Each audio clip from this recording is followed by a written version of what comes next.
Est-ce que vous saviez que derrière le sourire de Ronaldinho, il y avait une promesse faite à son père avant sa mort? Avant que le foot devienne un business, il y avait un joueur qui jouait juste pour le plaisir. Un joueur qui transformait chaque ballon en sourire. Ce joueur, c'était Ronaldinho. Né au Brésil, dans un quartier pauvre de Porto Alegre, il grandit dans une famille modeste. Son père travaillait dans un chantier naval, sa mère était infirmière, et son grand frère Roberto était son modèle. Quand Roberto signe dans un grand club brésilien, il offre à sa famille leur première vraie maison.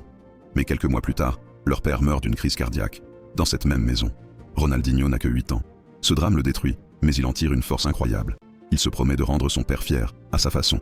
Sur le terrain, il ne joue pas pour l'argent ni la gloire. Il joue pour la joie. À 13 ans, il marque 23 buts dans un seul match. À 17 ans, il devient professionnel. Très vite, il émerveille le monde entier. Paris, Barcelone, Milan. Partout où il passe, il dribble, il rit, il danse. Même les défenseurs qui l'humilient finissent par sourire. En 2005, il est élu Ballon d'Or. Le monde entier l'adore.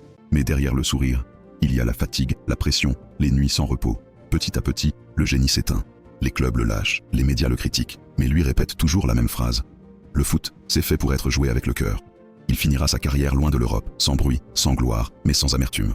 Et aujourd'hui encore, quand tu demandes à n'importe quel fan quel joueur lui a donné envie d'aimer le foot, il répond souvent le même nom.